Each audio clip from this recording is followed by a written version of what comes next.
સરકાર અમારી જમીન પચાઈ પાડવા માંગે છે, વિકાસના નામે વિનાશ કરવા માંગે છે। અમે જે પરસેવો પાડીને જમીન વસાઈ છે, જે જમીન વસાવતા છોકરાના મોઢામાંથી કોળીઓ પણ છીનવીને જમીન વસાઈ છે, એવી જમીન અત્યારે સરકાર વગર પૈસે વગર મૂલ વગર એ જમીન પચાઈ પાડવા માંગે છે। અને અમારા પૈસે અમારો વિકાસ, શું અમે ગાંડા છીએ? અમને વિકાસ કરતા આવડે છે? અમારા દીકરાઓ બધા ડાયા છે, મોટા ભાઈઓ પણ ડાયા છે, કોઈની જરૂર નથી વિકાસ માટે। સરકાર નહીં સ્વીકારે હુડા દાખલ કરશે, શું કરશો તમે આગળ? નહીં કરવા દઈએ, અમારે જાન આપી દઈશું પણ હુડા દાખલ નહીં કરવા દઈએ, નહીં કરવા દઈએ। આ તો કેવું છે, પેલા એક સાધુ હતા તો સાધુ બેઠા તપ કરતા હતા, ઉંદર આવ્યો તો ઉંદરને બીક લાગતી હતી બિલાડી દેખીને, એટલે સાધુને કે મને બીક લાગે છે બિલાડીની। સાધુએ અંજલિ છાંટી અને ઉંદરની બિલાડી બનાવી।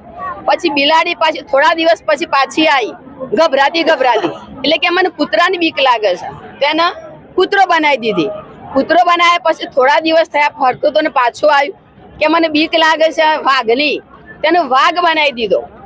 તો વાઘ જેવો બન્યો, સાધુને શું કે તું તો મારું ભક્ષ છે, હું તને ખાઈ જઈશ એમ।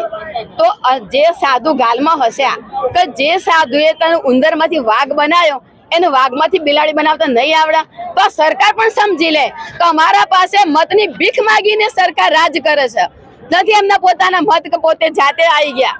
અને લોકશાહીનો અર્થ પહેલા સમજી લો કે લોકશાહી એટલે લોકોથી, લોકો વડે, લોકો દ્વારા ચાલતું શાસન। આ સન્મુખત્યારશાહી નથી, અને સરકાર અત્યારે સન્મુખત્યારશાહી કરવા માંગે છે। એટલે ક્યારે એને અમે મચક નહીં આપીએ।